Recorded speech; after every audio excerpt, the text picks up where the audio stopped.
Brothers and sisters, I'm going to open it up. It's hard for me to tap into Facebook because my screen is a little shady. So if you have a question or comment, you need to get on Instagram Live. If you have a question or comment, Instagram Live or WhatsApp me. Instagram Live or WhatsApp me. 215-989-9858 on WhatsApp. 215-989-9858 on WhatsApp. New Orleans, Louisiana, Monday, March the 15th. New Haven, Connecticut, Black Parent Training, Saturday, March the 27th. Boston, Massachusetts, Black Parent Training, Saturday, April the 10th. Providence, Rhode Island, Black Parent Advocate book release, Sunday, April the 28th, and we're working on other trainings. Hit the Cash App, $FDMG School. Hit the Cash App, $FDMG School. Hit the PayPal, paypal.me/FDMG Academy. Hit the PayPal, paypal.me/FDMG Academy. And I want to give a special thank you to my British Africans who've been standing up and standing with me through this FDMG campaign. We received a lot of donations from our British Africans. And when that school opens, when we have that grand opening, unapologetically African Family First Festival, I want all my British Africans. I want my London and my Birmingham and my Luton and my Wolverhampton and my Manchester. I want all my British Africans to be on Ifatunde Avenue when we open up that school. We are one people. I am not loyal to the British African. I am not loyal to the American African. I am loyal to Africa and all African people. Tap in. Let's see who tapping in. Marabi, Rab21, decline. Tap in. Instagram, we tapping in. Ogun Smoke. I'm an Ogun. I hope this ain't a coon. Ogun Smoke going once. Ogun Smoke going twice. What's up, brother? What up? How you doing, brother? Where in the world? Detroit. Detroit, Michigan. Talk to me. What's your comment on the conversation? Well, I got a comment for a conversation and a comment for something else too. I was kind of in disagreement with you. No problem. Athletes, you said if a kid have a passion for sports, he is a. Say this again. You said if a kid have a passion for sports, he is a coon. If a kid has a passion for sports, he is a coon. I have never said that. Can you please find the video and the timestamp where I said if an African child wants to be an athlete, he's a coon? I've never said that. I mean, that's what I got from what you said, because we was talking about athletes and you was talking. Did you hear me say, brother, that if an African child wants to be an athlete, he's a coon? You heard me say that, then you should be able to show me the video and the timestamp. I have more videos on YouTube than any scholar alive. Show me the video and the. Oh, I mean, that's one thing. And another thing was that. I did not say it, so I'm not going. I did not say that. I just want to. Okay. Remember, I don't mind if you challenge me, brother. Oh no. That I said, but I never said that. All right, I'm most definitely not trying to challenge you. I know you're an educated brother. You smarter what you do. I didn't say that, though. I just want to clarify with you, brother. I never said that. I would never call our children coons. I would not say that. All right, I was making sure. Maybe I misconstrued it there. It's okay. Okay, what's your next point? All right, my next thing is, I know we all people come from Africa, right? Come from Africa, except the self-hating ones in America. But go ahead. But my thing is this: well, all people coming from Africa, we are the first people in American too, right? Absolutely, we're the first people everywhere. The African is the oldest person, so he's the first to transmigrate the entire planet. Correct. But we came from Africa. That's the disagreement. We're not arguing as to whether we were the first people in America. We were, but we came from Africa. Oh, okay, yeah, right. So, my thing is this, and I would want to see every black person get reparations, whether they from Africa or born in America. Your problem with the FBA thing is that you think we just fight for one America, one black America, or something like that? Well, I believe the FBA was founded by an opportunist to stay relevant and to get paid. I don't spend a lot of time on FBA or ADOS because 10 years from now, I doubt very seriously that you guys will be around or even be relevant. It's an opportunity. That's all it is.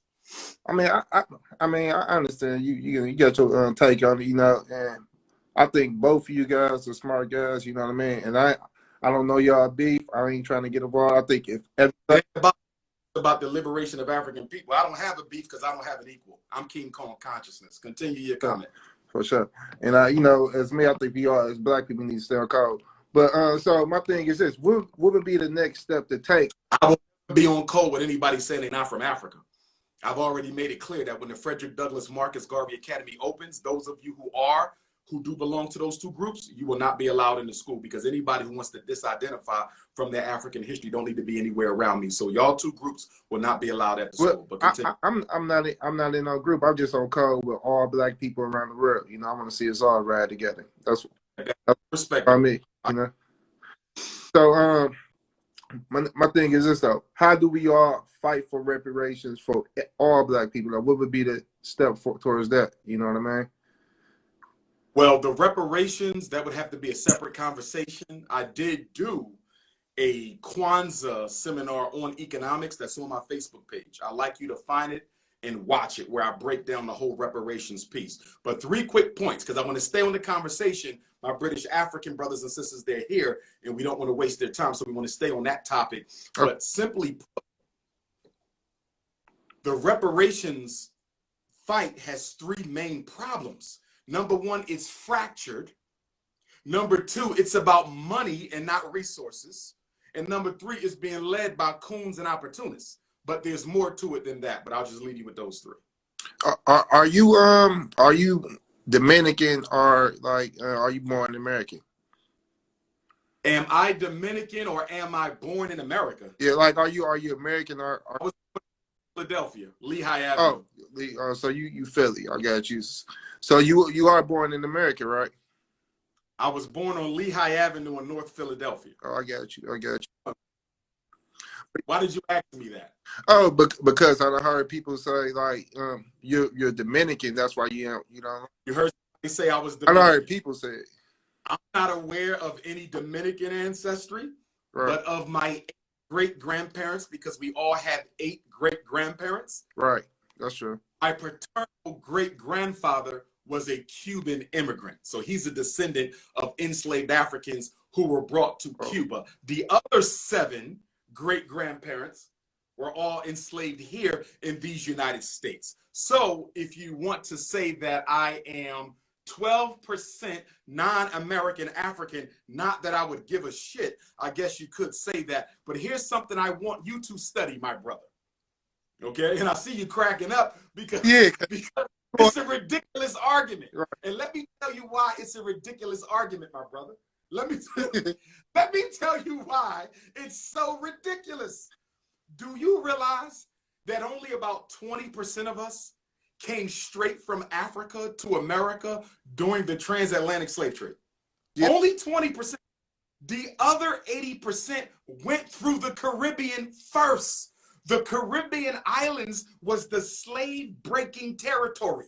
They broke you down in Haiti. They broke you down in Jamaica. Right. They broke you down in Barbados, and then they brought you up here. Man. The original 20 enslaved Africans who showed up in Hampton, Virginia on August 20th, 1619 were on a Spanish vessel from the Caribbean islands. So if you go deep enough in your family tree, and this is for every ADOS you know, if you go deep enough in your family tree, you're going to have some enslaved Africans who came from Cuba, Puerto Rico, Haiti, Jamaica, Barbados, Bermuda, because most of us in America come from the Caribbean slave territory, which is why the whole ADOS, FBA is nonsense and bullshit. Most of our ancestors came to America from the Caribbean by way of Africa. Right. That whole movement, when you know your history, those movements fall apart. But the problem is most of our young people don't know their history, so they're caught up in it. True. And those who don't know history will repeat it. I got to tap you out, my brother, because we got to stay on the conversation, but I thank you, and I will be.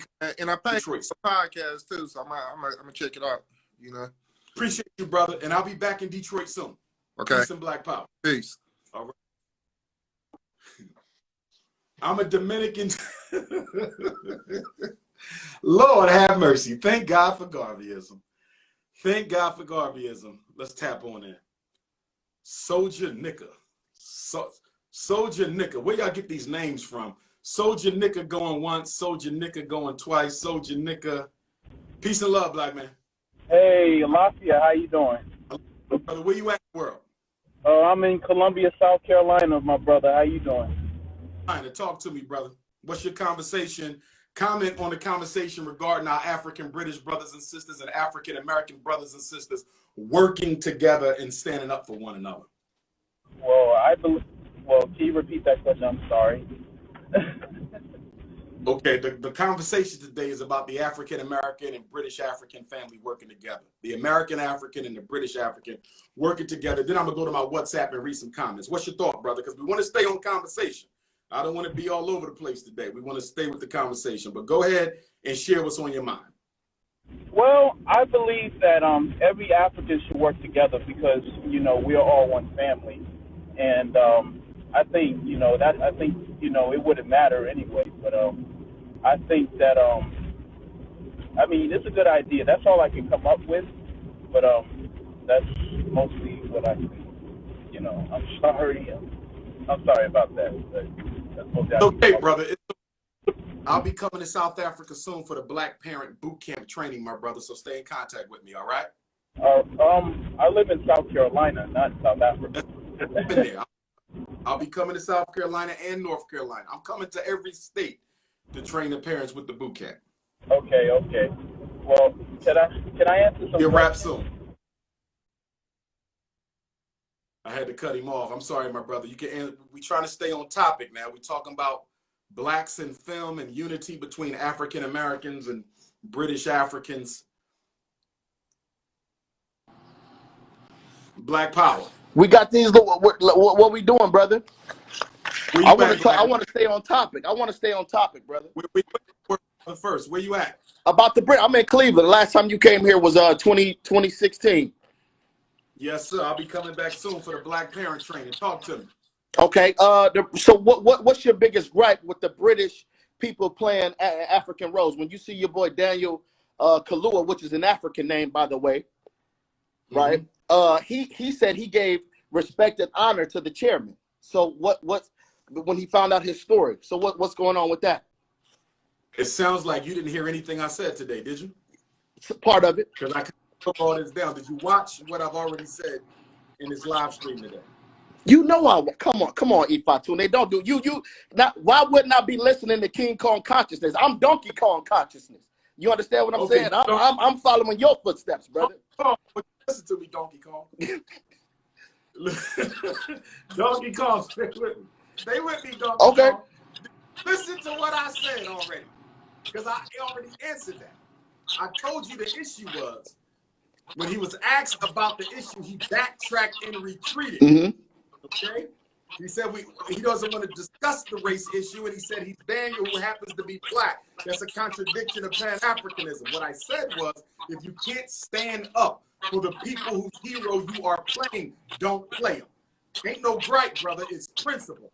He is an excellent actor. He did an excellent job in the movie. Okay. He was excellent in every movie I saw him in. He's a young brother. I love him. I care about him. But you got to stand up for Africans wherever you are. If somebody asks you about what's going on, wait, brother. Now, see, look. I can't hear you. I can't hear you. Your audio. No. Your audio. Okay, say that again. My audio. Go ahead. Say it again. Can you hear me? You good. I think you need to do another scan of your room because there might be some Neanderthals in here. And on that note, I'm out because I don't need any outsiders. Monitoring our Ifatunde. I love you, brother. I love you, brother. I'm gonna leave the floor to somebody who actually finished the entire your message, brother. I'm gonna go ahead and get on. I appreciate you. Woo! Thank God for garveyism. Thank God for garveyism. Let's see. URI 509. URI 509. URI 509 connecting. Let's see who we got now. This has been interesting. How we doing, brother? Where you at in the world? Brooklyn. Brooklyn, New York. What's your opinion on this conversation, black man? I want to know, first of all, I want to say thank you for letting me in today, and for Yes. the listeners, and thank you. I just want to go basic because I'm from Haiti. I was listening to where Let's trying to educate them and tell them, hey, the last stop was United States. But my problem was, I want to know how I'm gonna get educated to come together to do something. When I say come together okay. as black people, we don't have that knowledge. I was not raised to learn about financial, the moves and everything. We were raised to stay in the French, curriculum and follow what French leave behind, and then it's all messed up. Now I'm here and I'm listening to you and I'm listening to everybody here, like, part of the movement, but we don't have the basic knowledge about educate ourselves to get to know each other, to share love, to work, with the black, in the community, and have, get together to do something big. I got a couple answers for you. Number one, and this is my first time sharing this with everybody, so listen up. This is a brand new announcement. April the 30th, May the 1st, and May the 2nd. The weekend of April 30th to May 2nd, Friday, Saturday, Sunday, I'm going to be hosting the first annual DR.UMAR training retreat. First annual DR.UMAR training retreat. One day is going to be training you how to be a life coach to help other Africans in the diaspora who depressed, suicidal, anxious, stressed out, unmotivated, right? You got to have an army of mental health techs. So one day is going to be life coaching training. The next day is going to be black parent advocate training, help parents with their children. And the third day is going to be pan-Africanism training, where we talk about the principles and the history of pan-Africanism. So one day mental health, one day parent advocate, one day pan-Africanism, and at nighttime we're going to have movie nights where we're going to watch and discuss some of these movies and talk about our history, brother. So it's going to be 3 nights. This is my first one. It's going to be in Virginia. It's going to be in the Okay. Virginia, April 30th, May 2nd. Okay, and I'm going to start doing these 4 times a year. One a season. That's going to be spring. We're going to do another one in the summer, 3 nights. We're going to be in the same hotel. We're going to have fun. We're going to learn together and network, my brother. So yeah, we need one-on-one, man. We need one-on-one. I've been listening to you and then follow everything that you've been telling. It's aligned, but for some reason, my brothers and sisters, we need one-on-one. We need the basics, because the folks out here, the white folks out here, man, they've been having the one-on-one since their child were born. Yes, but, sir. Yeah. But we don't have that one-on-one. We don't have it. I'll be honest with you. All right. Thank you, man. Peace out. And then keep doing it, man. Keep pushing it. Yeah. And with the Frederick Douglass Marcus Garvey Academy, that's why we got to finish the school, brother, because we got all the space we need. We got all the space we need. In addition to the children's school, we're going to have an adult school. Children's school in the daytime, adult school at night. FDMG University will be for the adults at night. You feel me? So that's why we got to finish the school up. That's what I'm telling everybody. So they donate, brother. I don't care if it's $1. Donate to FDMG. We're going to get this done, my brother. Liberation is now. Liberation is now. No more waiting. Yeah. All Africans. I want the Haitians. I want the Brazilians to come. I want my British Africans over here. My Canadian Africans is one family, one global family. We rise together. Nice. We don't rise at all. Black power, my brother. Black power. Keep pushing it, man. Tap in, tap in. Let me see if we got any messages on WhatsApp. Any message? Where my British Africans at? Let me see what we got. Here goes something right here. Hello, Dr. Umar. I like to add that most UK Africans are first-generational Africans, and they're blinded by this negative stereotype of African Americans that was given to us during colonialism. And now with the bad coverage of African Americans on international television, now these first-generational British Africans are carrying this negative stereotype on their heads and taking it as factual Africans, which is disgusting given the racist treatment they're subjected to right here in the United Kingdom. But they still continue this sick behavior. And when they get out of that cycle by getting a little bit of money, they feel like they're not part of us anymore. And I think it's just a universal Negro problem. And they start to excommunicate themselves.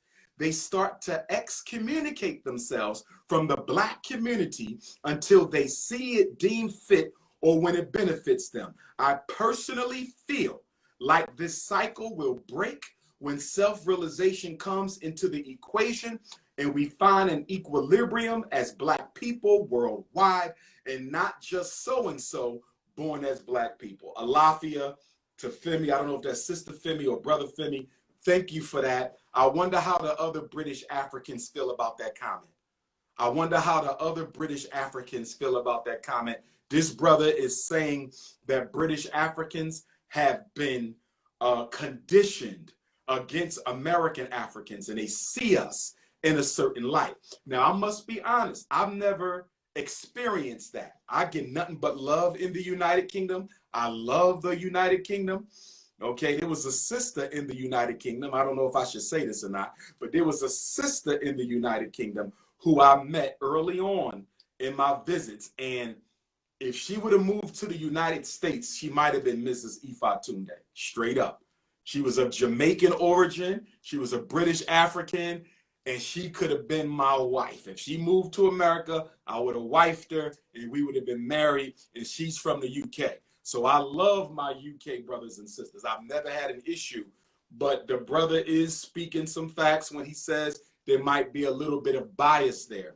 But with that being said, I think it is our responsibility as American Africans to also be patient and humble and open up. I think it is the job of all Africans in the world to be patient and be humble and open up to other Africans around the planet. I've had Africans in Africa say disrespectful things about American Africans. I've had Africans in Europe, Africans in South America, Africans in the Caribbean say disrespectful non-Pan-African things about American Africans, but I would just correct them and stay with it. Because at the end of the day, we got. If they've been miseducated, it's our job to re-educate them. If they've been miseducated and colonized, we have to re-Africanize them.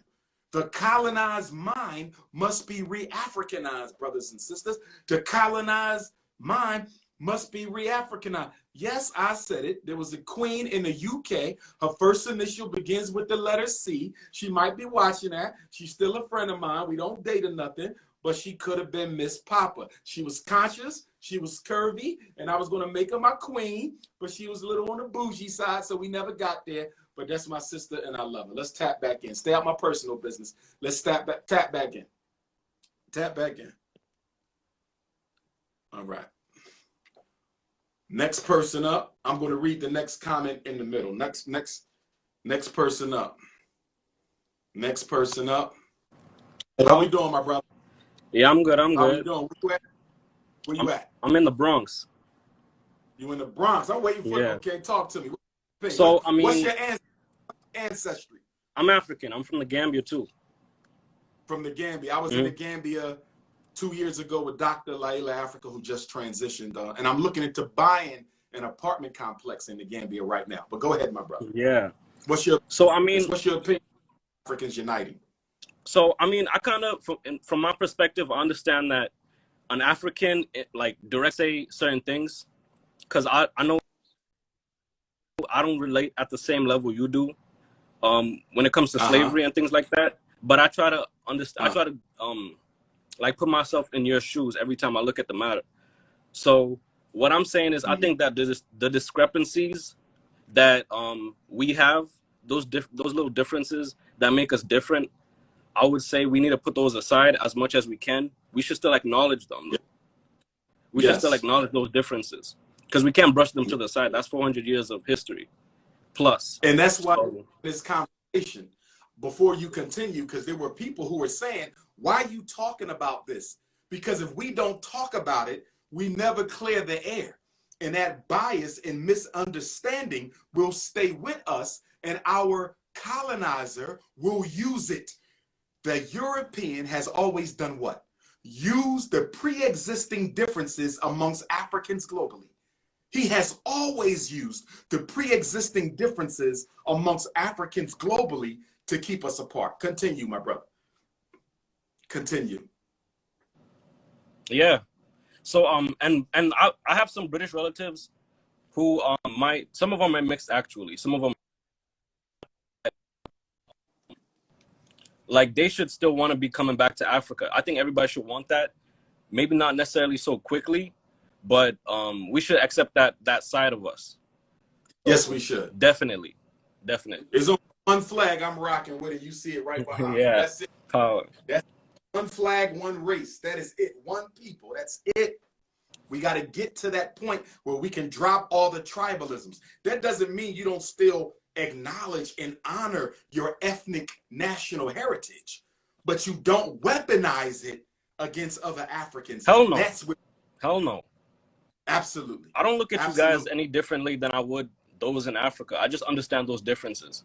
But I know we can't move forward if I don't acknowledge those and also put them to the side at times. Exactly. So acknowledge them and overcome them because they're superficial. They're superficial. And I thank you for your comment, my brother. Thank you. Thank you. Good young brother. Who tapping in? Let me see if I got any more comments on the WhatsApp. You can send your message to me on WhatsApp, 215-989-9858, 215-989-9858. Let everybody try to find out who that queen was in the UK, who the prince was going to wife. Stay out my business. She was a Jamaican. All right, let me go. Okay, brother Khalid from Philadelphia says, I've heard from a lot of British African brothers and sisters through my network group that I help run. I think many British African brothers and sisters feel like American Africans have been too greatly influenced by the propaganda of American exceptionalism. And so we think as American Africans that we are better than other Africans and can look down on them like they are not part of the club when it comes to our specific culture here in the United States. I see where they are coming from. I also believe that too many British Africans are indoctrinated with the Western propaganda that all American Africans are lazy, drug addicts, who don't want anything more for ourselves. And at the end of the day, all of us are anti-African tribalists. I'm glad you are calling it out on all sides of the diaspora, because there truly is far more that unites us than separates us. And we need this unity more now than ever. Thank you, Brother Khalid. I totally agree with you. I totally agree with you. What my Philadelphia brother is saying is that American Africans, you damn ADOS people, think you're better. And let's be honest. Let's be honest. I'm talking to the American African family right now, from Los Angeles to the Bronx, from Texas to Detroit, from Philadelphia to Florida. Can we be honest? When we go to other countries, do we not take this European American mentality with us, even if it's unconscious? I want the American African to be honest. I'm talking Brooklyn to Philly. I'm talking Florida to New York. I'm talking Texas to Chicago. Is it not true that there is some American African arrogance? If you say it's not, you a damn lie. If you're going to sit here and tell me that there is no American African arrogance, I'm going to call you a hypocrite. Can we be honest?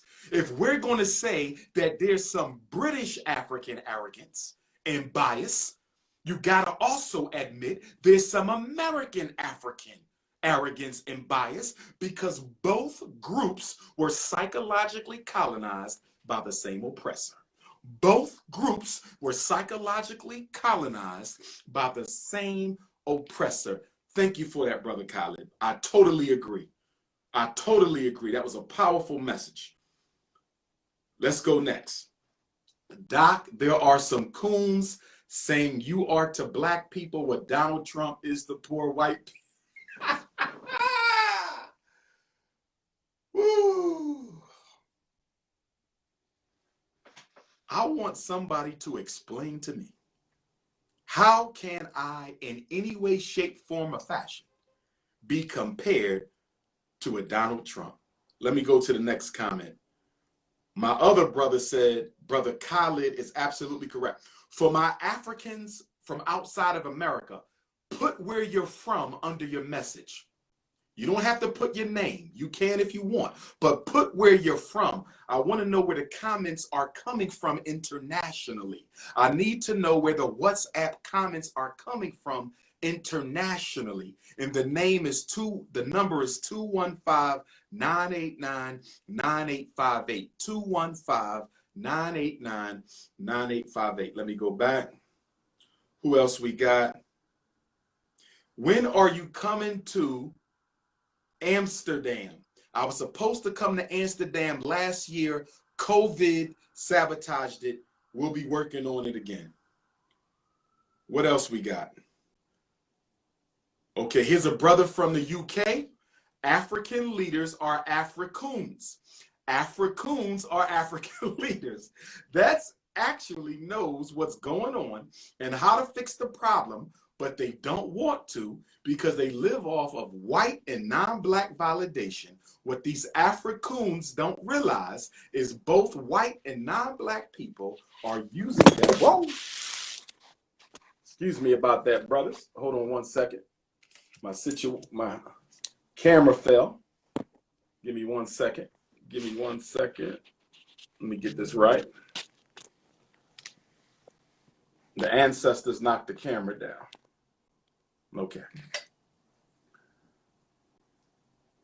I'm from Nigeria, and I am both Yoruba and Hausa, and I'm a sister. Peace to you, Queen, and I totally agree with you. The African leadership is definitely operating off of non-black validation. Thank you to my Nigerian sister. Thank you to my Nigerian sister. Dr.UMAR, when are you coming to the UK? And please don't divide Americans and British because of what Daniel did. We're all African. Listen to me. Nobody can separate me from my British African family. Nobody can separate me from my British African family. For all I know, I might end up with a British African wife. For all I know, the queen of FDMG might be an African British woman. You understand me? So don't worry about that. And Daniel is still my brother. And if Daniel wants to have a private conversation with Dr. Umar, we can do that too. It is all for one and one for all. Next comment. Sister from Kenya, East Africa. I was wondering if you could address the issue that Black Americans believe that Africa owes them something. For example, I know a person who believes that Africa needs to do more for African Americans, such as giving them resources to become citizens of African countries and helping them reintegrate into Africa. Do you believe Africa owes African Americans anything? I'm from Kenya, so I was wondering if you could speak more on Africa giving African Americans reparations. As I said earlier, my beautiful Kenyan queen, Africa don't owe African Americans reparations. African Americans don't owe Africans reparations. African people owe ourselves reparations. If we want to be free, the African continent has to help all Africans in the diaspora, not just American Africans. If we want to be liberated, Africa must help all African people in the diaspora obtain citizenship. Stay with me, Queen. We got to meet each other halfway. Africa has to give us citizenship so we have the ability to operate as citizens and invest financially in the resurrection of Africa so Africa can cut its umbilical cord to France, Britain, America, and Germany, and the World Bank, and the International Monetary Fund, and the UN, and we can do business with each other instead of taking out these exploitative loans from these European countries. So we owe each other reparations in the form of cooperation and solidarity. We owe each other reparations in the form of political, economic cooperation and solidarity. Thank you, my Kenyan African queen. I'm a British and I'm African. Please play my voice note out loud. So she's half American African, half British African. Let's see what she says. Hey, Dr. Umar, I'm Ali. I am Nigerian by blood, but I was raised in the UK, but I was born in the States, and I was also raised in the States. So I am American, I am British, and I am African. Clearly, I'm African before anything else. But I don't know if you saw the video of Daniel clearing up what he actually meant when he said, "Don't talk to me about the movie." What he meant was, oh, I don't feel like I should have to explain to white people the struggle. I shouldn't have to explain the struggle to white people. They can go Google it themselves. And I get that. But I do agree with the point that you made, saying that if you're going to play a revolutionary ancestor, you better speak out about the struggle. I completely agree with that. Thank you, my queen. Thank you, my British African queen and American African queen. You're in Atlanta. Send me your name so I can lock you in. So the next time I'm in Atlanta, I can send you a flyer and we can perhaps meet and conversate more politically. One love, my sister. One love. Make sure your message includes where you are from, my Africans in the diaspora. I need to know where you're from. Here's another international message, but she doesn't tell me where she's from. But she says, Dr. Umar, I want you to elaborate on what our people were worshiping and practicing before the white people brought Christianity. That would be a speech all by itself. But traditional African spirituality is older than Islam. Traditional African spirituality is older than Christianity. Traditional African spirituality is older than the Roman Catholic Church and the Hebrew Church, and it gave birth to all of those religions, my sister. Let me go to the next one. Dr. Umar, I'm from the UK, and I'm going to send a voice note, all right? I'll wait for your voice note. Dr. Umar, I'm from the UK. Can you add me onto your live? My name is Maria Z's TV. When I see you, Maria Z's, I'm going to add you on, but you haven't popped up yet, Maria Z's. Let's go to the next message. Dr. Umar, I'm in the United States, and I think that South Africa needs to get rid of the African National Congress and put the economic freedom fighters in, because the ANC are like the U.S. Congress, and they are snakes. I'm getting dual citizenship and buying land there soon, my brother. Let's go to the next one on WhatsApp from Los Angeles. How do I find out my ancestry? I'm going to do a whole seminar on how to get your ancestry, sis. Let's go next. Dr. Umar, my name is Musa from Mali, born in Cincinnati. I really do think that our problems are ignorance on both sides. I agree with you, brother Musa, and I think you was at my Cincinnati book signing. This is from, I'm listening to you from the Bahamas. I'm a big fan. I agree with everything you say. We have a lot of work to do in the Black community. Thanks for your hard work. Alafia. Thank you, my queen. Who knows? The queen of FDMG may not even be an American African. I'm just saying. Okay, who we got here? Sister Bella, born in Canada with a Jamaican mother. The tribalism in Canada is very similar to the UK and the US. Although Canada was involved in the British slave trade, the majority of Canadians that are Black are immigrants. Because there are a lot of Caribbeans and Africans that live in Canada, I think we look down on other Black people in countries that are not the UK and not the US. And a lot of anti-Blackness towards Africans outside of the Western context. We have a Western imperialist context, and there are so many coons, integrationists, and colorblind Negroes love what you do and what you were preaching today. Thank you, my sister. I love you, Isabella, and I couldn't agree with you more. Let's do a quick tap in. Let's do a tap in. Where's Mr. Largo? I'm trying to let my African British in. Where my everybody hop off the Instagram tap in except the African British. We haven't gotten an African British brother sister yet. Talk to me, brother. Where you at in the world?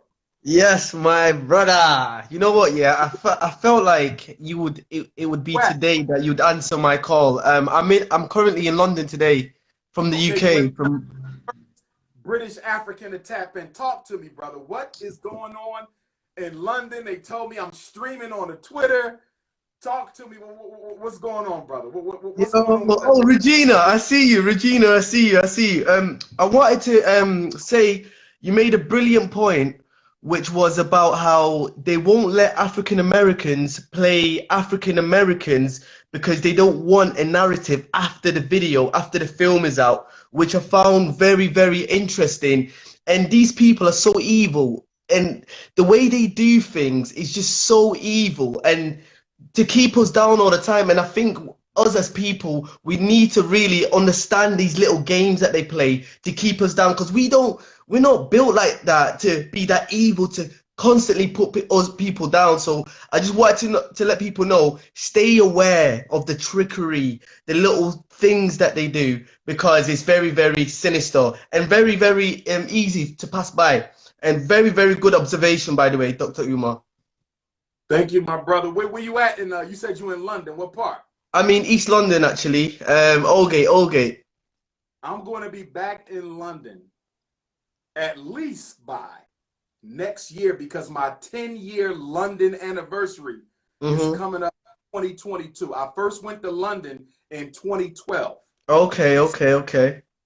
My 10-year London anniversary, and I'm going to do it real big, bro. I can't wait, man. I can't wait. We need that, man. And another thing that you talk about is sort of, we need that African masculinity back, man. Living in the West, I think we lost our ways, and I think this is why a lot of people join gangs and stuff like that, because that's the only sort of masculinity that we can see around, you know, in these sort of hardcore music videos. And I think when you do come back, you need to address sort of black masculinity and what it means to be a black masculine man, because I think we're losing our ways, and it's very, very disheartening to see, not just here in the UK but across the world. So we need that masculinity back, man. And I like the spirit, man. The king conscious, man. That's it, man. The King Kong of consciousness. It was something I promised our African British brothers and sisters that I would do 10 years when I first got to. I want to have a meeting of the minds, between the British African and the American African. I'm going to start working right now. We're going to fill up a whole airplane of American Africans from Texas, from Atlanta, from Cali, from North Carolina, Detroit, Chicago, Milwaukee, Jersey, and we're coming to the UK. And we're down with our British African brothers and sisters, and we're going to organize and fraternize and fellowship and strategize how we can work together better and how we can contribute to the global African liberation struggle. I said that 10 years ago, and the time is now for the American African to come to our brothers in the UK and sisters and sit down and break bread and make this thing happen. This is brilliant. Because me, like myself, I've got certain skills, you know, I do a bit of design and stuff like that. So if we build some sort of system or an app, or even an app, it could just be an app where we're sharing ideas, where we're sharing work. I do designs, someone needs a poster that's there, or just we keep him working together. I think if we build something like that, it could be the start of something beautiful. Even if it's something as simple as just an app, like a social media site or whatever it may be, just something small to get us talking to each other again. And I think that's what we need, you know. We absolutely do. And to that point, just like the European has the Trilateral Commission, you understand, which is Japan, UK, and US. Trilateral, Japan, UK, and US. And that's how we coordinate white supremacy globally. We need our own trilateral, which is North America Mm-hmm. and South Africa. North Right. America, Canada, and the States, because Canada is one of the most diverse African communities in the world in Canada, right? Right. Right. Toronto might be the most diverse city, period. And then Okay. you got the States. Then we have you guys plus France, okay, plus Ireland, plus all the Africans in Europe, and then South Africa. South Africa, North America, and the UK have to get organized. We have to, because we are in the 3 strongest centers of white power. And if we can get on the same page, we could do a lot to help bring Africa up. We got to do it, because I do not want my grandchildren's grandchildren to still be in the condition that we are in right now. Oh, that's fantastic, man. That's fantastic. It's always a pleasure to talk to you. I'm talking to you as if I talked to you before, but it's absolutely a pleasure to talk to you, man. I always watch your videos, man. And yeah, man, I'm just so glad that you clicked on me, man. Yes, sir. Yes, sir. We're going to build again soon, my brother. All right. Take care now, yeah? One love. All right. Finally got one of our brothers and sisters from the UK on. Okay. We got some more messages. Hey, Dr.UMAR, thanks for everything you do to help us out. God blessings be with you. Thank you. You didn't tell me what your name was. Canada, do you think blacks globally have a monolithic culture? No, we have a very diverse culture, but that's the beauty of African people. I can go to the UK and learn about the culture. I can go to Jamaica and learn about the culture. I can go to the Congo and learn about the culture. Y'all can come to America and learn about American African culture. The strength of African people is the diversity, but we must keep in mind that beneath all the diversity that we see amongst all the Africans of the world, there is a unifying foundation. All African culture comes from the same root, from the original man, woman, and child that the Creator put on the earth. So yes, we are diverse, but there is a common root. It's like the tree. When you see a tree, there's branches all over the place. But if you trace the branches back, they come from the same root. And we have to emphasize the root, because if we don't emphasize the root, then we will be uprooted by white supremacy. The diversity is our strength. The diversity is our strength. We're not trying to create a race of robots. We simply want all Africans to work together for operational unity and liberation. We don't need to be monolithic. The diversity is the strength, but we must have a foundation of solidarity. Next comment, that was from Canada. Peace. My name is Nadia from Cincinnati. I want to speak my piece on this topic. I agree with what you said, Dr. Umar. Black people as a collective need to support each other no matter where you are on earth. In the same breath, Malcolm X said, we cannot look to these tap dancing coon celebrities as leaders. Unfortunately, it's up to us, the grassroots, to educate each other and stop putting out this divisive narrative that is on television. This type of technology has been used in the past by white supremacy as a tactic to divide and conquer. Sister Nadia, that was powerful. I hope you didn't miss my book signing in Cincinnati last week, Queen, but that was powerful. Well spoken, sister. Well spoken. Brother Alex, good afternoon, doctor. In response to the live, I am born and raised in Montego Bay, Jamaica, and I currently live in the States. When I came to the States, I was discriminated against by my fellow American Africans, and I developed a hatred for my own brothers and sisters in America. But over the years, I've dealt with those emotions and the coonery, and I've come to love my American Africans. I know I won't benefit from any reparations here, but if we all stand as one, the rest of us will see reparations come. They can't beat us all as a unit. First of all, Brother Alex, I apologize for the way that the American African community received you and treated you. I believe we need to do a better job of receiving Africans from the diaspora when they come to America. And I would also say that every African population in the world needs to do a better job of receiving other Africans when they relocate or visit where we live. We have to stop mistreating each other. It is not right. It is one Africa. And I thank you, brother, for overcoming that pain that resulted from the way American Africans mistreated you, brother. And I'm glad you overcome that. And I look forward to seeing you at the Frederick Douglass Marcus Garvey Academy. Black Power. Let's get another tap in. Let's get another tap in. Kenya going once. Kenya going twice. Kenya is connecting. Where is your face, Kenya? Can you see me, Dr. Omar? Oh, ma'am. Turn the lights on. Oh, just give me a second. Make sure you got your clothes on, baby. We don't need no scandals. Where you at, my queen? I'm looking at the ceiling. Kenya left alive. Let's see who else going to tap in. Vintage Howard University.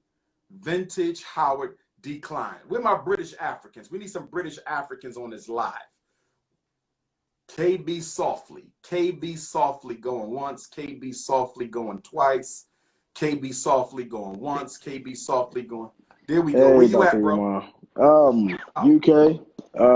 You better in the UK. Birmingham, UK. All right. Talk to me, King. What's your opinion on this conversation, brother? I've been watching you for the past about year now. I saw your Breakfast Club video. I'm actually 17, and I'm an African nationalist, obviously. I agree with everything you say about race mixes and whatnot. And yeah, I've received a load of hate from people from my school, and people who are my friends, my teachers. They despise me. They really don't like me. Especially, I feel like whenever you talk about African nationalism, especially in the UK, it's like really frowned upon. It's like, what? African nationalism. I think like it's more common in the US, but like in the UK, Black unity is like not here, in my opinion, like at all. It's like really, really rare. So yeah. Wow. What do you think can be done about that? To be honest, I think I heard that you came here like to Birmingham. You've been to Birmingham before? Been a dozen times over the past 9 years. Yeah, I'm really waiting for you to come back, to be honest. Me personally, I feel like more events should be held regarding African unification, especially for youth around here, because youth in Birmingham, I mean, youth around the UK don't get taught anything to do with African unity. I mean, the only reason why I found out about it personally is because of your videos. So that's the only reason why I was like, yeah, this is the right way forward for Africa in general. Okay. I appreciate you for your comments, brother. I look forward to meeting you when I come back over there. I'll definitely be over there next year for my 10-year anniversary, but Yeah. I might be over there this year. Yeah, I'm Cameroonian, by the way. Cameroonian. Yeah. I got some roots in Cameroon. Yeah. Got a little DNA from. Yeah. What's up, brother? Be safe. Black power, black power. Power. Well spoken, young brother. All right. Okay, here goes Sister Tiffany, Ifatunde University, LA, by way of Arkansas. She says, I have a question and would like your opinion on the FBA ADOS. Do you believe these are two bootleg coon? Cut it out, Tiffany. Do you believe these are two bootleg coon operations and are a direct supremacy construct, or is it a movement birthed out of self-hate? It's both, Tiffany. It is born out of self-hate, and their bootleg coon operations. Well said, Sister Tiff, Ifatunde University. Who is this? DR.UMAR, my name on Instagram is Adonis, a smoker. I'm currently on your live. Why is your name Adonis, a smoker? What the? I have a question. Is there a difference between United States of America brainwashing and United Kingdom brainwashing? Either way, I support you. I would say it's not a big difference. White supremacy is white supremacy everywhere. So I would say it ain't much of a difference. I think sometimes we make it a bigger deal than it actually is. Okay, we got a brother from Brighton, UK with a voice note. Brighton, UK. So a lot of Black Brits and people.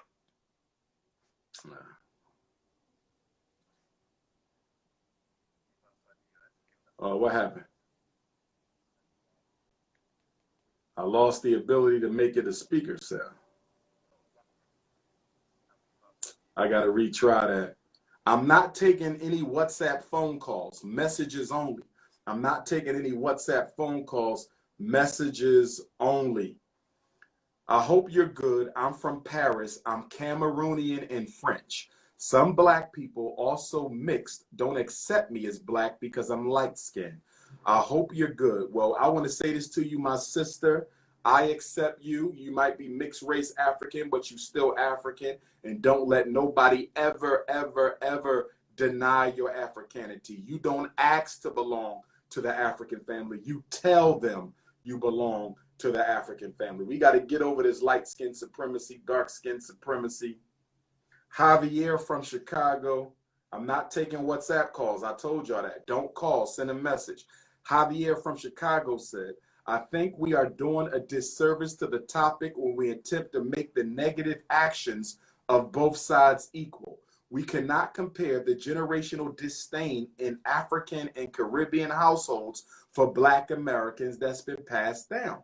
They have attempted to undermine Black Americans. We cannot say the same about Black Americans other than some rude interactions out of the country. Black Americans as a whole have been cooperative and friendly towards Africans and Caribbeans. Javier from Chicago. Brother Javier, with all due respect, I totally disagree with you. Brother Javier, with all due respect, I totally disagree with you. There's no way you can say that African Americans have not contributed to the divide that exists. I agree. We have people from other continents who might look down on us, but it's not everybody. And at the same time, Javier, you have to admit, when you was growing up in school, remember kids used to call each other African beauty scratcher? Your skin is too black, your hair is too nappy, you got an African nose, you got big African lips, you from the African jungle, you ain't left nothing in Africa. You cannot sit here and say that Black Americans have been cooperative. No, we haven't. No, we haven't. When we go on vacation, we go to Europe, we don't go to Africa. When we go on vacation, we might go to the Caribbean to party, but we don't go to Africa. You cannot act like the African American is a victim. Now, the African American may have been victimized, but so we have also victimized others. The British African has been victimized, but they have victimized others. The continental African has been victimized, but they have victimized others. I think all of us have been victimized, and all of us have participated in the victimization, in the separation, in the segregation, and the disintegration of the African family. I cannot agree with this. I mean, look at the Adolfs and them running around weaponizing and slavery, like being the descendant of a slave is something great. It's crazy. It's absolute. I don't agree, Javier. I don't agree. Okay. Maria TV, I ain't see you pop up on the live. We got any more? Let me see what else we got. DR.UMAR, I'm Afro-Caribbean, Trinidad, and Grenada. I live in the UK, but I don't identify with the system or the culture. I agree with what you're saying about Daniel Kaluuya. I was speaking to some Somalis about the culture and why they tend to disassociate themselves with other Africans, particularly those that are darker and from West Africa. Have you noticed this, and do you have any insight as to why that might be? Also, do you think African spirituality is the answer? I ask you this because of Toussaint L'Ouverture and the 1804 rebellion, but I want to know your opinion. Okay, good question. Number one, African spirituality is part of the answer. Part of the answer. because you can have all the African spirituality in the world. And if we don't politically and economically organize as one global family, we're done. We're done. So African spirituality will be the foundation from which we launch our global program of African resurrection, but it's not the end all and be all. We still have to unite and fight. You can pray all day, you can call on the ancestors all day, but you have to unite and fight. And as far as the Somalis go, I don't want to put them all in the same category. I know a lot of African Somalian Africans who support me, support my work. I got sisters from the UK Somali. They come to all my events. They stay in touch with me. Yes, there is some East African separation, segregation, but I think it goes both ways, because I've seen Africans discriminate against the Ethiopian and the Somalian and the Eritrean and the Sudanese, just like I've seen some Ethiopians and some Eritreans and some Somalis and some Sudanese discriminate against other Africans on the continent. So once again, no group is innocent and every group is responsible. I believe the continental Africans have done the Northeast continental Africans a disservice, and I think the Northeast continental Africans have done the other Africans around the continent a disservice. The bottom line is we have to get over the petty differences. When are we going to get over? He's a Muslim. She's a Christian. I'm from Britain. I'm from America. I'm from Jamaica. I'm from Nigeria. We all come from the same place. And we all have an obligation to speak up for each other. And my biggest problem, if you're telling me that you had one bad experience and you cut off a whole nation of Africans off of one bad experience, you cut off all Somalis, not you, my brother, but let's say somebody cut off all Somalis because of one bad interaction with a Somali. I'm going to cut off all Africans in the UK because of one bad. What the hell is that? White people mistreat us every day. We ain't cut none of them off. White people mistreat us every day. We ain't cut none of them off. White folks mistreat us every day and we ain't cut nobody off. So we have to get over this impatient, temperamental, if you rub me the wrong way, I'm done with you, because that is nothing more than an artifact of self-hate. That is self-hate. Being impatient with other African people, that is self-hate. Let's go back to the messages. Let's get a tap in. Let's get a tap in. Let's get a tap in. Let's get a tap in. Sid Kalini going once. Sid B, where you at, Sid? There we go. Where you at, brother Sid?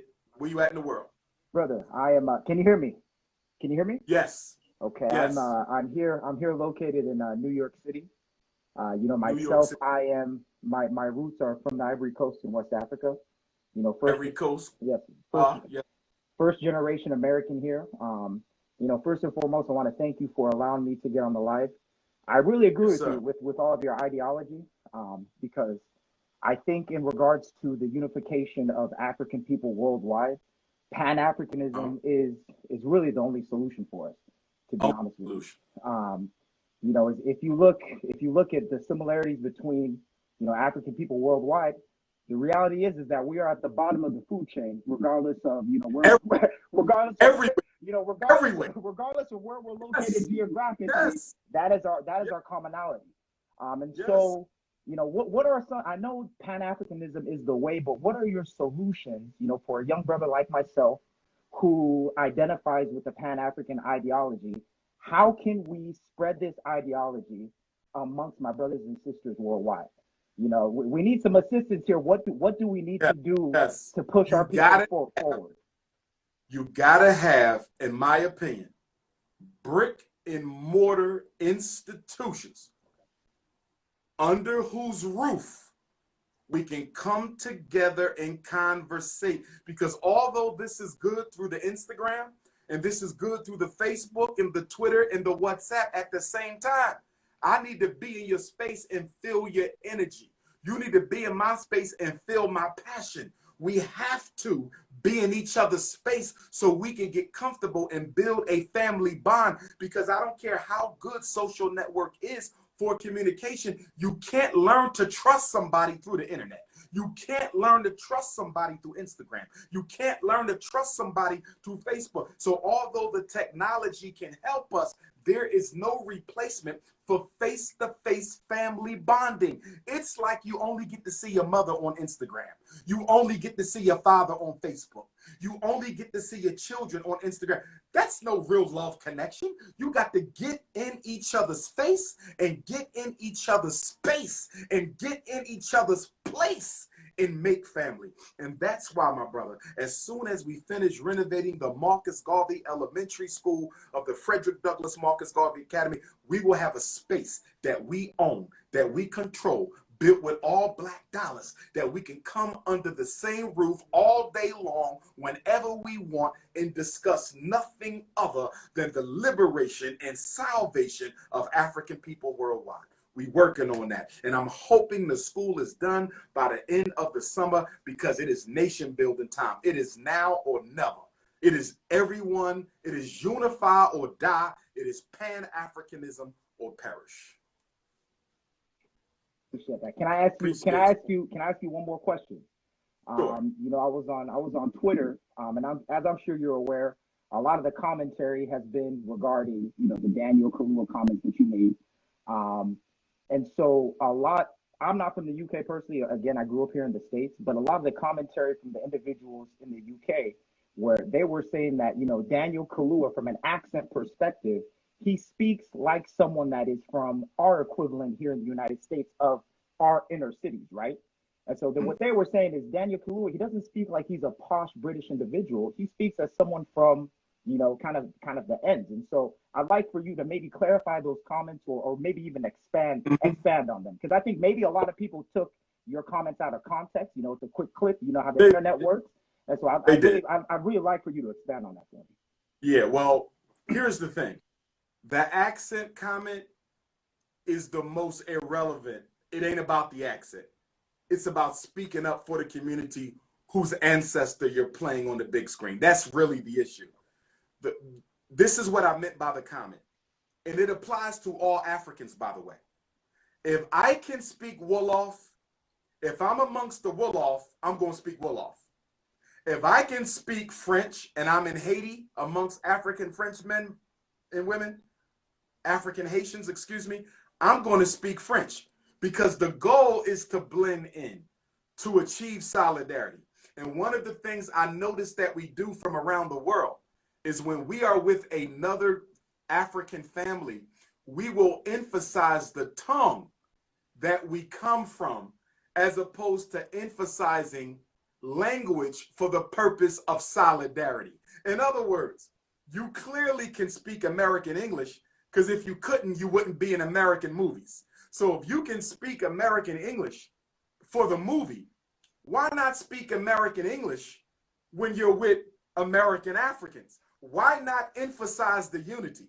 Why is there a need to put the twist on it? You didn't put the twist on it in the movies, so there's no need to put the twist on it when you're communicating with us. It's not a big deal.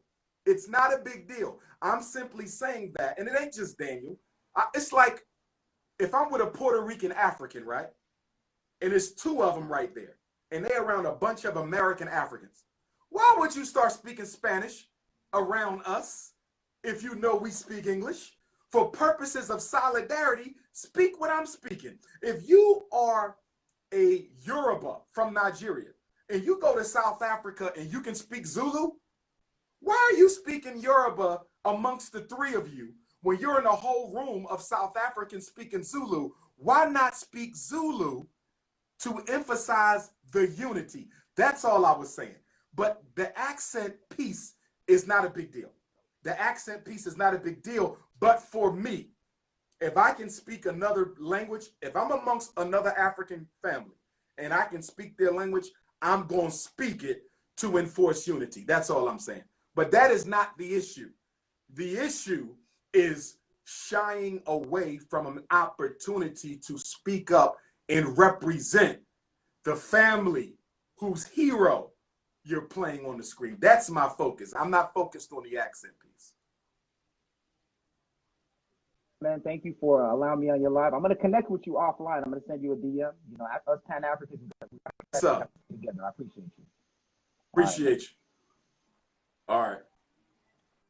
And for those of y'all who can't understand that comment, so be it. I think it's a very straightforward comment. Y'all speak English in the UK. We speak English in America. UK actors have no problem speaking American English. No problem speaking American English. So if you have no problem speaking American English, it's no need for you to emphasize a British tongue when you're amongst American Africans. For me, as a strategy of unity, I would just speak American English. But it's not a big deal. We're not focusing on accent. We're focusing on unity and properly representing each other. That's all I'm saying. Who wants to tap in? Illionaire status going once, illionaire status going twice, illionaire status. I need to see you to talk to you. If I can't see you, we can't talk. How we doing, brother? Where you at in the world? I'm in Atlanta right now. What's going on, Dr.UMAR? Yeah, what's going on, my brother? What's your comments on the conversation? I'm jumping in rather late, so I'm not sure if I have like complete context, but just wanted to see what were your opinions on and I'm familiar, I know I follow you for quite some time, but the most effective way to achieve equality and equity that doesn't take us 50 to 100 years. The most honorable Marcus Messiah Garvey said, if we got to know ourselves today, we would be a free people tomorrow. If we got to know ourselves today, we could have a whole new reality tomorrow. So it's up to us to change the mentality. The barrier, my brother, is the mentality. The barrier is the mentality. Until you change the mind of African people, you won't be able to change nothing else about African people. So to make a long story short, we decide, African people around the world, we decide how long we're going to be oppressed. It's totally up to us. Okay. Your response. I agree. You know, we have these conversations amongst ourselves. I feel like, you know, and I used to talk about it amongst my friends a few years ago, that I was afraid that it would take something catastrophic for us to unify, you know, in the manner in which we need in order to find like true progress in America. So, you know, we're constantly having these conversations. We're constantly trying to figure out ways to achieve this, you know, for generations that we can see. Like, you know, it's important for generations that we can't see, true, but it's been long enough, in my opinion. And, you know, we need something like right now. Like, yes, sir. Yes, sir. And it's totally up to us, brother. It's totally up to us to decide what we're going to do. I want to thank you for tapping in. Appreciate you. And yes, sir. We will link soon, Black man. All right. Let me read some more comments.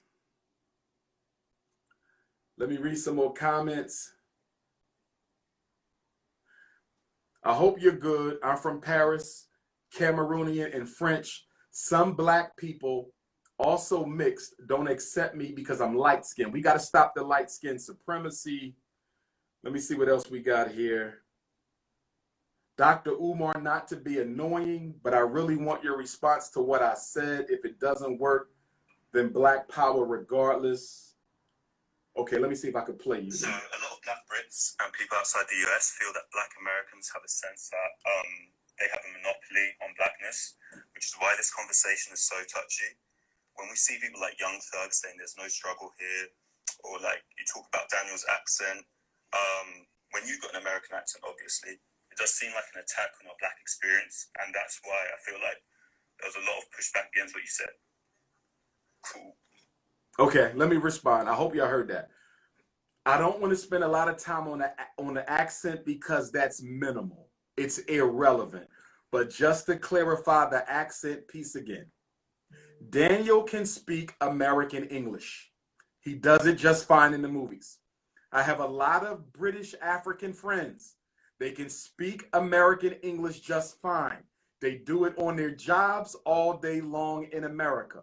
All I'm saying, it's not a big deal.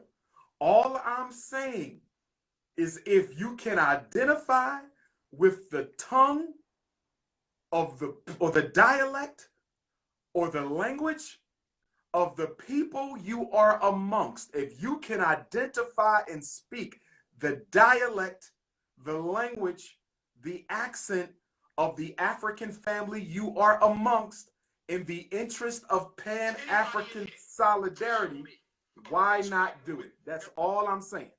That's all I'm saying. Let's not make a big deal. Let's not act like Daniel can't speak American English. Let's not act like it's a struggle to speak American English. I have British African friends who work in America every day, and they have no problem speaking American English. Let's not try to act like we don't know better, y'all. Let's be honest now. Let's be honest. But it's not a big deal. Now, as far as Young Thug, I didn't know that Young Thug, I got to put Facebook back on. I didn't know that Young Thug said British Africans don't have a struggle. I don't follow Young Thug. DR.UMAR does not follow Young Thug. Okay, I didn't know he said that. I do not agree with that. Okay, and as far as the comment that American Africans feel like they have a monopoly on a British experience, I don't believe I have a monopoly. DR.UMAR does not believe I have a monopoly on the global Black power struggle. You understand? But I can see where Africans from around the diaspora can perceive that the American African feels like he has a monopoly on the power struggle against white supremacy. But I will say this, I don't know a lot of American Africans who feel like we have a monopoly on the power struggle. And the reason I say that is because most of the people I associate with are Pan-Africanists. And we are humble enough to see ourselves as equals with all other Africans in the world as it relates to the struggle for liberation. But I do believe that there is some truth to the notion that the African American can feel like he's in charge of the liberation struggle. But it is not most of us. I do not think it's most of us. I do think a lot of American Africans have a superiority complex. Yes, I do. When it comes to other Africans, yes, I do. But I don't believe that most of them think they're in charge of the liberation struggle. I definitely don't. I definitely don't. But I thank you for clarifying that. But I do not minimize the British African struggle. I know y'all go through hell. I remember the riots that y'all had. I've seen the police brutality. So for me, and I need more education on the British African situation. I've been coming there for 10 years, but there's still a lot to learn. In fact, I would like to get a good book on British African history, if you can recommend it, or a good documentary. But for me, I know y'all struggle like we struggle. I do not believe it is a cakewalk for the Black UK. I know it's not a cakewalk for the Black UK. And I know that y'all struggle just like everybody else. There's not an African population in the world. There's not an African population in the world that isn't struggling against racism, white supremacy. I don't know of a single African population in the world that's not struggling against racism, white supremacy. I want y'all to get off the accent. It's not a big deal. One thing we have to stop doing as African people is majoring in the minors. That is minor. That is minor. If you want to argue that you can only speak a British accent, then how did you manage to speak American English in the movie? Let's stop, please. We know better than that. Get off it. It's not that important. Okay, let's go back. That was a very good message from the brother. Here we go again. I'm from the Bronx. I moved to Ghana. I am Ashanti Akim. My name is Kofi Amake. I am from the Bronx. I just moved to Ghana. I am Ashanti Akim. The Trilateral Commission idea is straight fire. But honestly, I feel like you need to get politically involved in one of the nations in the continent. The African people here in the continent are so brainwashed by whites, they need to hear a powerful voice like yours, Brother Umar. Brother Umar, who gives a F about what Young Thug has to say? I agree. I don't even follow Young Thug. I think he's Rainbow Gang, ain't he? My name is Kofi. I'm from the Bronx. Okay, Kofi. Thank you for that, Kofi. I appreciate you, brother. Here we go. Dr. Umar, my name is Muel. I'm probably saying that wrong. I live in London, UK. And over here, I've noticed a lot of non-black people, such as white hipsters with dreadlocks, and would like to hear your opinion on that. What are your opinion on black men having these types of hairstyles? Here's my answer. I don't like Europeans misappropriating African culture at all. At all. No non-African should be wearing African hairstyle, African dress, practicing African spirituality. I believe our culture is sacred. And because our culture is sacred, only African people should be participating in the culture. Now, if you want to dye your hair, put a bunch of earrings in your eyebrows, your nose, your lips, that's a personal preference. I would never date a woman who got all that going on. If you want to cover your body with tattoos, that's a personal preference. I would never date a woman who had all that going on. But at the end of the day, as a Pan-African psychologist, at the end of the day, as a Pan-African psychologist, my job is to understand how you think. I care about how you think and how you behave as it relates to African liberation. How you dress, how you eat, what God you pray to, what flag, what language, what religion, it doesn't matter. How do you think and behave on the line of African liberation? That is all I am worried about. Now, let's see. Good question, though, my brother. Very good question. Do you think blacks globally, wait a second, would you consider quadroons or someone with a less percentage as black? Do you think historically Africans have had the power to oppress another group? Ancient African society, before we fell from our great empire, we had the ability to oppress, but we didn't. If you study traditional African culture and traditional African kingdoms in the ancient African world, we used our power to uplift the rest of the world. Africans civilized Europe. We built ancient Chinese civilization. We built ancient Indian civilization. We built ancient American civilization. We have always used our knowledge and power and resources to enrich the whole world. And that is why I believe,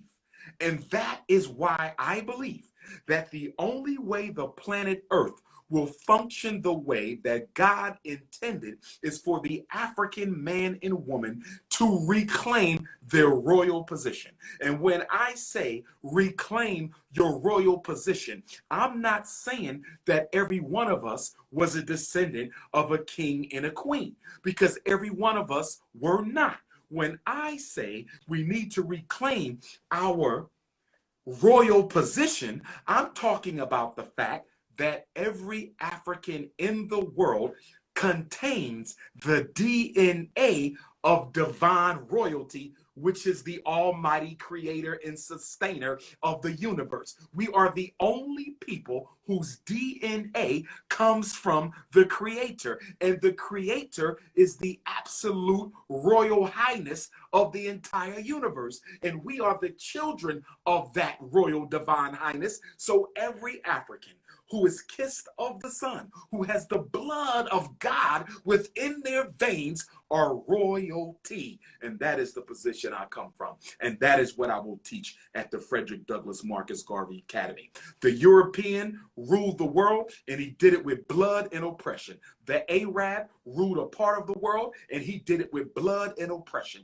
The African is the only one to ever rule the world with righteousness. I'm going to say it again. The African is the only one to ever rule the world with righteousness. Let me go with another. And as far as who's black and who's not, for the Garveyite, for the Pan-Africanist, if one of your parents is an African, you are an African. If one of your parents is an African, you are an African. But you must psychologically pledge allegiance to African people. If you do not psychologically pledge allegiance to African people, you can be blue, black, purple from Jamaica. You can be blue, black, purple from Nigeria. You can be blue, black, purple from Brazil. You can be blue, black, purple from Cuba or Puerto Rico. And if you do not pledge allegiance to African people, then I do not consider you to be an African, i.e. Kamala Harris, Barack Obama, Colin Powell, Condoleezza Rice, Clarence Thomas, Charles Barkley, Shaquille O'Neal, and I can name a whole bunch of Negroes who I don't consider to be part of the African family because of who they pledge allegiance to, which is the white power structure. Let me see another message here. We're going to go till 7 and then we're going to end. This was a great conversation. And I'm going to start working on the meeting of the minds between the African British family and the African American family. We're coming to the UK. Get ready. Get ready.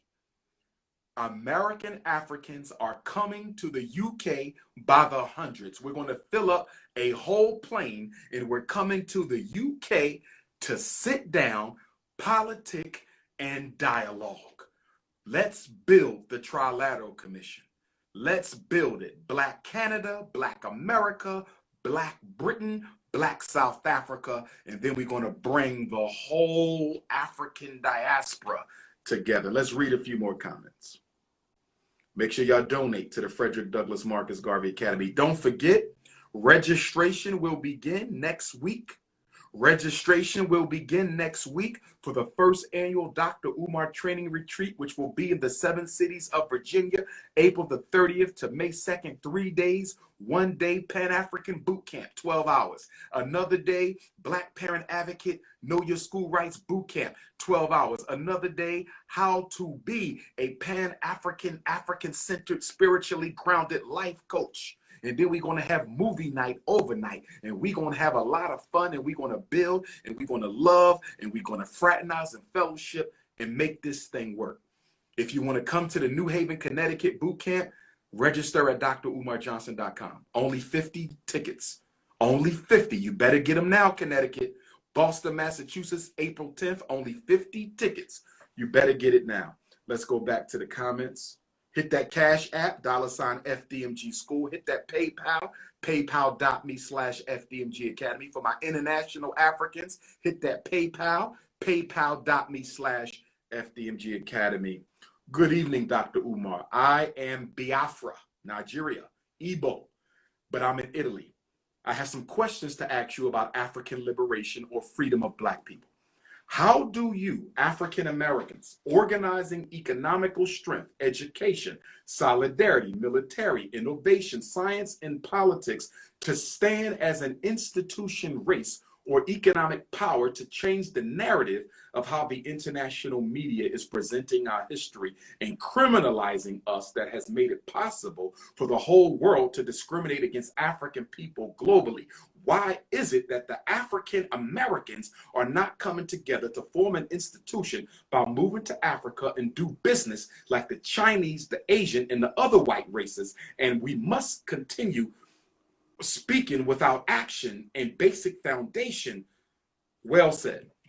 First of all, my brother, and I would love to come to Italy to build with my African Italian, my Italian Africans. There are African people in America doing just that. There's American Africans in Africa doing that right now. There's a lot of American Africans on the ground in Africa who are working for the liberation. There's a lot of them doing it, my brother. but we do need more. The problem we have in America is we have an identity crisis. The problem we have in America is we have an identity crisis. The problem we have in America is we have an identity crisis. We have a plethora of anti-African organizations. 95% of all Black conscious organizations are anti-African. They not from Africa. They push Islam, they push Hebrew, they push indigenous, they push anything but being from Africa. So we have to re-educate the youth, which is what we're going to do with the Frederick Douglass Marcus Garvey Academy. And then as we re-Africanize, the youth, we'll be able to get a lot more things done, my brother. But I thank you for that. Let's do another tap in. Let's do another tap in. The problem is ignorance. I agree with you, ambitious chemist. I agree with you, the problem is ignorance. One African people. Tap in, Instagram, tap in. Instagram, tap in. Let me go to another comment.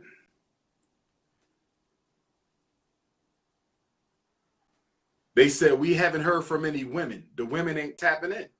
I guess they don't want me to see their weaves. I don't know. It's okay, sisters. I don't mind your weave today. We try to get to the bottom of this. Tap in. Go live with Joshua Boss. Where is Josh? I agree with you, Jaslyn. The problem is self-hate. The problem is self-hate. The problem is self-hate. Demonse. Diminis going once. Diminis, I guess. Where the minute? There you go with the Phillies hat. Where you at, my brother? Yes, Where you at? sir. Yes, sir. How you doing, Dr. Johnson? Hey, I'm in DC. I'm in DC. You in DC. And what's your ancestry, my brother? What's the African ancestry? Yes, sir. I'm originally from Angola. Angola. Yes, sir. But grew up in Philly, and yes. I've been all over, Dr. Johnson. I grew up in the UK, and I agree 100% that we need, whenever we go to a place, we need to blend in. So when I came to Philly, I decided to learn about the culture in Philly, to learn about around my brothers, so I could actually myself strategize and know better about our people that came here before me. So that's a must. So with the accent thing, I know you already talked about it, but what I can say is that you are 100% correct. I just wanted to say that I truly and honestly appreciate the work you do. I've contributed a couple times. I'll continue to do so. But I think what we need to do is strategize. And we also need to go underground in the many projects that we have, because you know, if you have a project and you begin to tell to your opponent, your enemy, that you're about to do something, then they might actually come in and just mess up the whole plan that you have. So some of the projects that we have, we got to go underground, like our Queen Mother Harriet Tubman did, underground record. Some of the things you have, and this is also goes to a lot of projects that you do, Dr. Umar. Some projects you get announced, but some of them don't announce. Let's go underground and let's see what type of forum that we discuss, you know, some of the plans and projects that, you know, that you are planning to implement. But I'm 100% that we need to unite, and we need to globalize. There's a big awakening going on, Dr. DrUmarJohnson, and I feel this everywhere. You know, I have friends in Brazil, I got friends in Europe, I got friends in a continent, even in Angola. The movement is growing. So I really, and I would definitely like to see you plan and to go to Angola, because, you know, although it's a Portuguese-speaking country, but they appreciate your work. And I've helped a couple people that translate some of your videos. Last year. So I was supposed to go to Angola last year, but it got postponed. So I will be going to it. Okay. And I was just today. I was just invited today to a wedding in Angola. Today. Yes, sir. I just got invited. Yes, I'll try to get to it. yes, sir. So I support you, and definitely I'll send you a message. But your message, you know, people, even in Brazil, Dr.UMAR Johnson, do you know Brazil has the highest African people outside of the continent? Yes. And you see on TV, you don't see them represented. You see different people on television, in movies, in novellas. Yeah. So it's a time for us to organize, strategize, and all that tribe, where you're from, and all that needs to stop. You know. So I lived in England. So as somebody said, we all, as Tupac said once, we all share one thing in common: poverty. So it don't matter where you are. I lived in England, and I know our people, Southeast London. I see a couple comments there. Brixton, I lived there. I come from the motherland. Now I'm here. I was in Philly. You know, I stayed in Philly. Philly is like home to me. So my perspective in all the diaspora, in how we you know, all the situations that we go through, I can say it because I've lived in all 3 continents. It's the same thing, you know, just same problem, just different places. So that's what I wanted to say. But thank you, Dr. Johnson. That was powerful. Thanks a lot, man. I look forward to meeting you one day. Yes, sir. Yes, sir. Yes, sir. I'll DM you, Dr. Johnson, and I'll continue to support you, Dr. UMAR. Thank you so much. Appreciate you, brother. All right. One love. All right. Peace. One love. That's what I'm talking about, y'all. One family. One family. One family. One family. Let me see what else we got. My mom was born in Jamaica. I was born in the UK. My mother has always been proactive in teaching me about Blackness, which has carried through. I'm constantly having to challenge these preconceived racist narratives I come across on daily. I'm sick of arguing with my own people over them defending what the white man and Arab has been doing. Our women need to stop wearing that fake hair. Our black men need to stop mixing outside the gene pool. Someone needs to stop bleaching our precious melanin, which nature has blessed us with. We need to run and own our own specialist foods and invest in our own community. Our women are buying fake hair and skin from Indian shops who disrespect us. I live in London, Hackney, England. I think we were more unified when white people were getting away with their bias.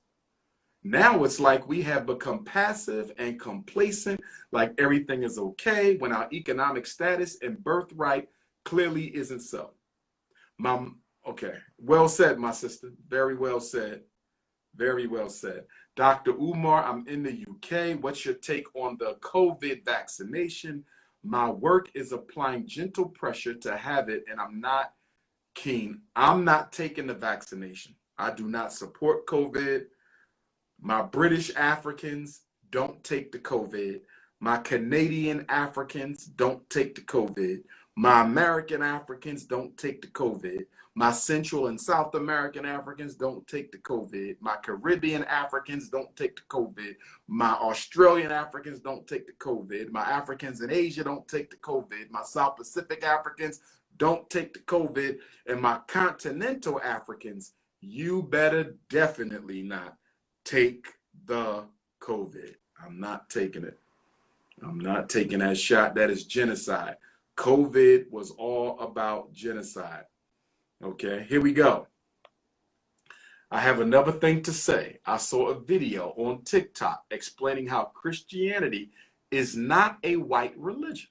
Christianity was both a Middle Eastern and African religion before anything else.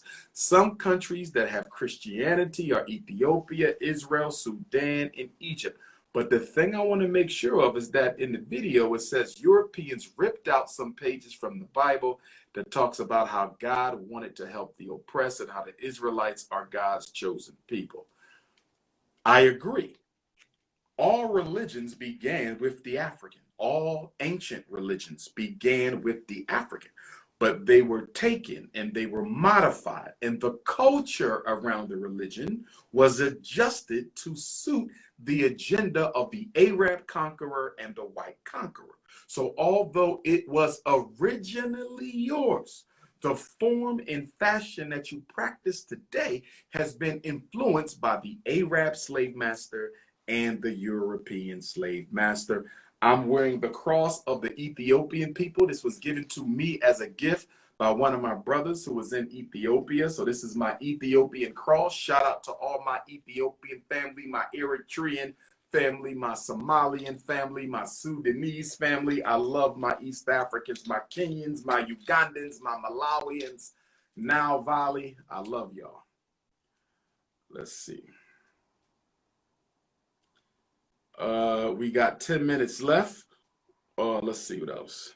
Who want to tap in? Do a tap in. Who this? Okay, I read that one already. That was Biafra. Here we go. Now, I read that one. I want to get as many UK messages. I'm not taking calls. What's up, Umar? My name is Gino. I was born in the UK. My family from Jamaica. I discovered you in 2012. There's a big disconnect in the African diaspora, but I do feel that more people are starting to recognize their connection to Africa. Although many are waking up to their blackness, what needs to be done to get the black people in power to start supporting other Africans around the world. Recently, I heard of a new currency called Lumi, which is backed by solar energy and gold for the African diaspora, but I don't know how legit the platform is. Last question, what do you think of the religious influence in the black community? If the religion serves liberation, I'm for the religion. If the religion serves liberation, I'm for the religion. If the religion don't serve liberation, I'm not for the religion. It's that simple. If your church is about black liberation, I support your church. If your masjid is about black liberation, I support your masjid. And if your church or your masjid is not about black liberation, then I don't support it. As far as blockchain and Bitcoin, I'm looking into all that now. I don't fully trust it, but I'm looking into it. Here's my concern with digital currency and African revolution. Here is my concern with digital currency and African revolution. Here is my concern with digital currency and African revolution. If all African people go to a digital currency, the revolution will not be financed. I'm going to say it again. If all African people go to a digital currency, the revolution will not be financed. And the reason, if all African people go to a digital currency, the revolution will not be financed, is because you give the white power structure the ability to push one button and shut down the whole movement. I'm going to say it again.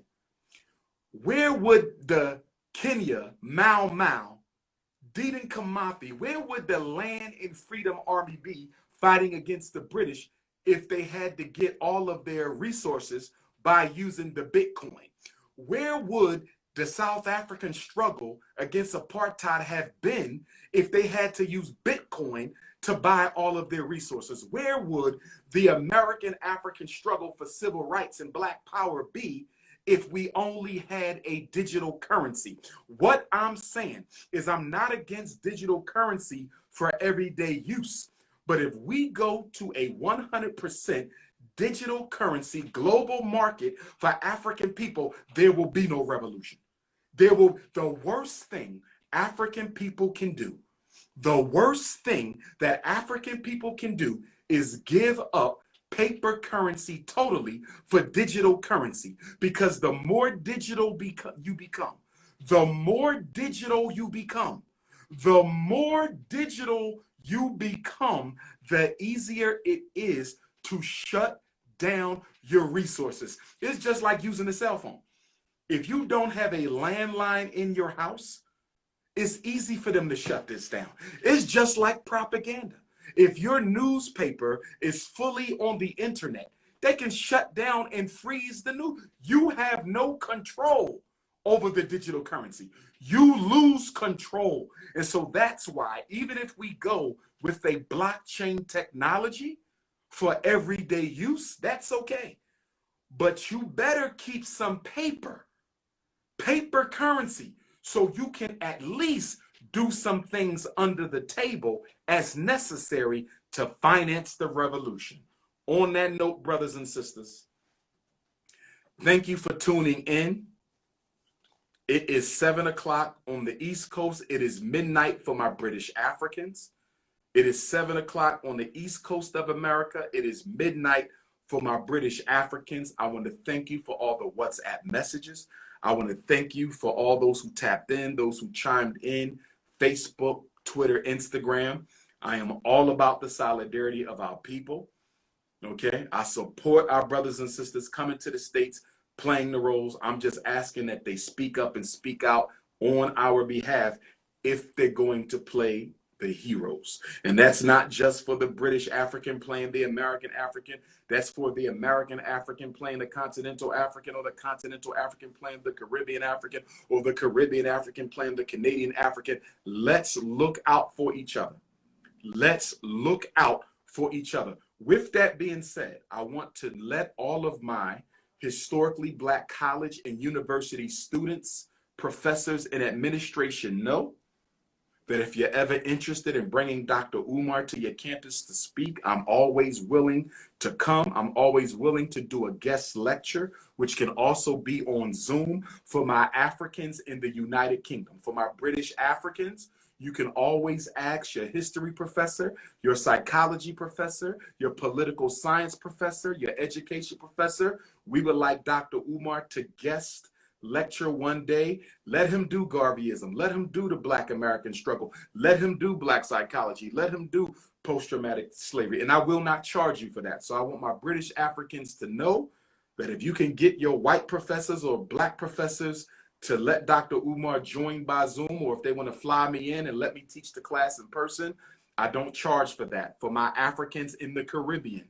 and my Africans on African soil, if you want Dr. Umar to guest lecture at the University of South Africa, the University of Rwanda, the University of Ghana, I can join in, I can Zoom in. I would love to guest lecture a class at your university, and I will not charge you. So I don't ever want to hear no African in the world saying we wanted Dr. Umar to come speak at our African university and he charged us.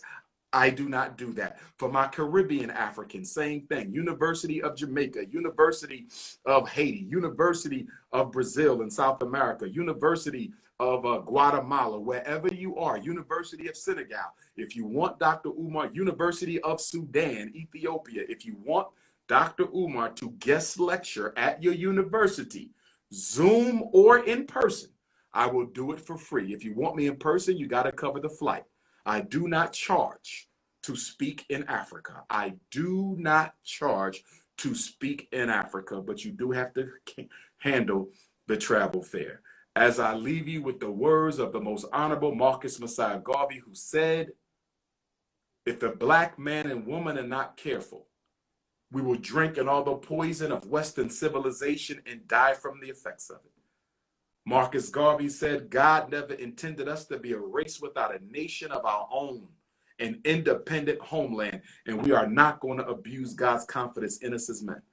Marcus Garvey was asked, are you African or are you Jamaican? Are you African or are you a Jamaican? And he said, I would never, ever give up a continent for an island. I am an African. Yesterday, today, and for all time. You can always contact me on WhatsApp. WhatsApp, International Africans, WhatsApp. International Africans, WhatsApp, 215-989-9858, 215-989-9858, 215-989-9858. American Africans, Canadian Africans, 215-989-9858. Regular text, International Africans, please use WhatsApp so I don't incur any additional fees. I love y'all. New Orleans the 15th, New Haven, Connecticut the 27th, Boston, Massachusetts, April the 10th. Providence, Rhode Island, April the 28th. And the first annual Dr.UMAR training retreat in Virginia, 7 cities, April 30th to May 2nd, 3 days, 3 nights, a lot of fun, movie nights, good food, 1 day life coaching, 1 day Black parent know your rights, 1 day Pan-Africanism, peace and Black power. I love y'all.